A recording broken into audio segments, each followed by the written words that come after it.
Welcome back. Our next guest is Lynn Stevens, and she's the Chief Executive Officer for the Okaloosa-Walton Child Care Services. Welcome, Lynn. How are you doing today? Thank you so much. I'm fine. It's so good to have you on our show. And you and I met last year, and we provided some wonderful information for those folks that were looking for either child care services or kindergarten or those kind of things. But let's bring the folks back up to speed. What services do you provide? Well, probably the thing most people know us for are our services related to eligibility for voluntary pre-kindergarten. Everyone who has a 4-year-old sees us sooner or later. Ah, okay. That chooses to send their child to what we call VPK. Sure. But we also do child care funding assistance for low-income families, for protective service families, and for welfare transition families.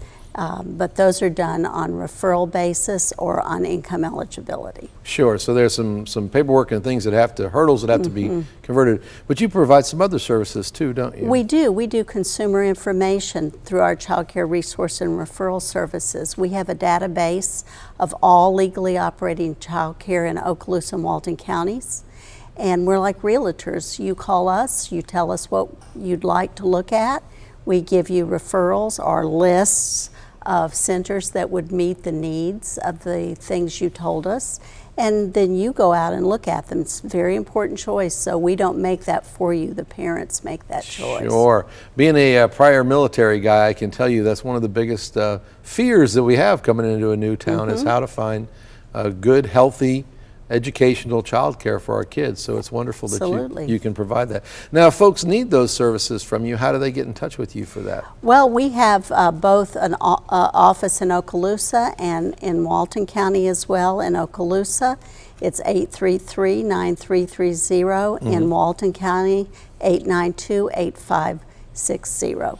Now, you had mentioned mandated state testing and training, and how does that work? We hold the Department of Children and Families training grant for all child care personnel working in licensed and registered child care in Escambia, Santa Rosa, Okaloosa, and Walton. Wow. And not only do they take classes to learn about the various areas in early childhood programs, they must test and pass those tests in order to work in early childhood programs. And you do some screening on top of that too, don't you? Well, all individuals working in child care must be screened with a level 2 background screening clearance, and we give that information, but that is actually done through various entities in the community, and then the results are sent to the hiring organization. What a wonderful level of comfort that folks that have their children in one of those 3 counties must have, knowing that you collect that information. You basically are keeping track of pretty much anybody that's taking care of children, aren't you? We do. Yeah. We have a lot of responsibility in that area, and we're happy to do that. But still, the parents have the major responsibility to drop in. There should always be an open door policy, and to make sure that they are a partner with their early childhood program, because your child spends more time there sometimes in their awake hours than they do at home.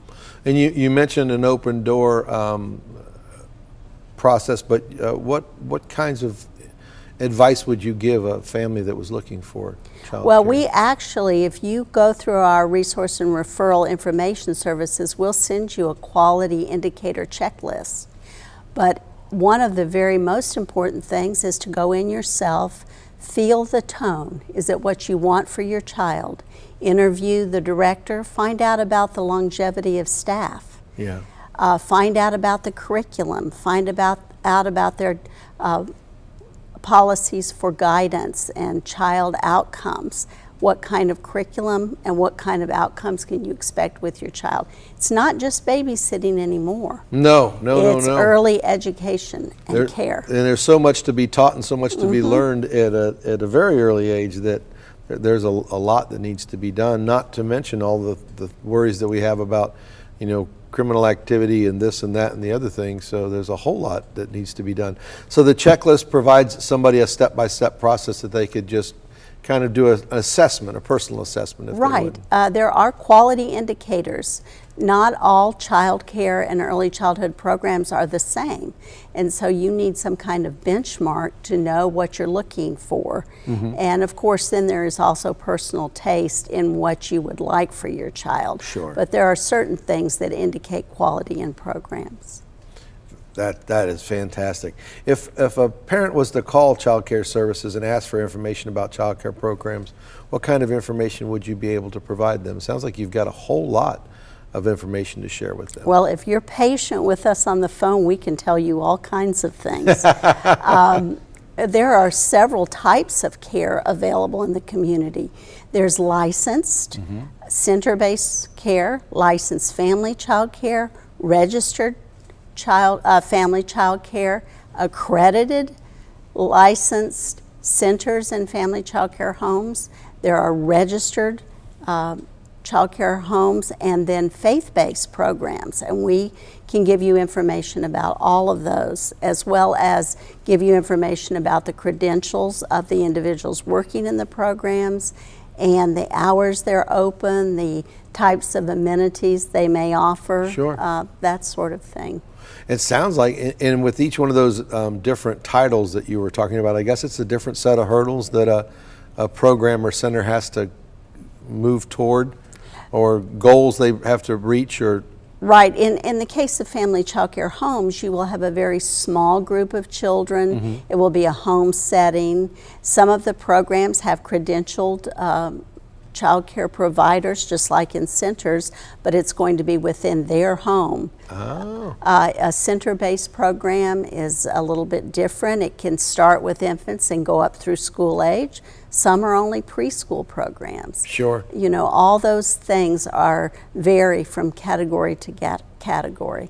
And I'm sure there's different things like transportation and, like you Absolutely. said, hours, and all of those things are so important to know up front before your kid gets involved and gets used to, or you know, going there on a regular basis. You want to make sure that they're going to be there when you need them. That's right, because their first contact with education, which is in an early childhood program, can set the tone for their entire school career. So you want it to be the most positive it possibly can be and as stable as possible. You don't want to bounce them in and out for lack of investigation on your part. You want to make the best choice you possibly can the first time. Sure.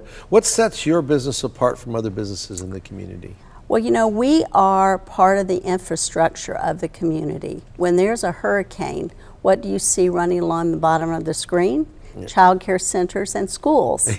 And we, as Child Care Services, support the business community not only by the funding that we provide for their workers, lower income workers, but also the information about the choices those workers make. And we also provide an array of kinds of things that parents can come to and learn.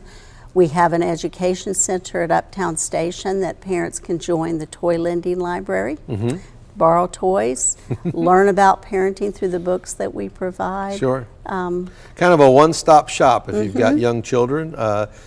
Lynn Stevens is the one you need to talk to. And how would they get in touch with your organization again if they need some help? 833-9330, or come to our event on February 24th and meet us.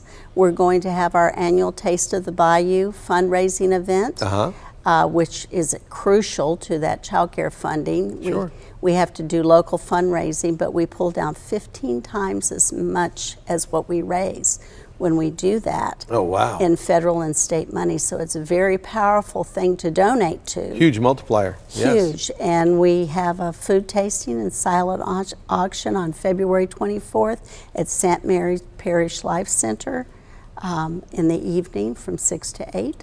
Call the number 833-9330 and we'll tell you all about the tickets. And get some reservations. Fantastic. Yes. Lynn, thank you for all that you're doing for the children in our community. And again, it was great to get an update. Sounds like you've got your hands working real hard, especially this time of year, no doubt. Please stay tuned. We're going to have up next our multi-chamber business after hours information, and you don't want to miss that. So don't go away.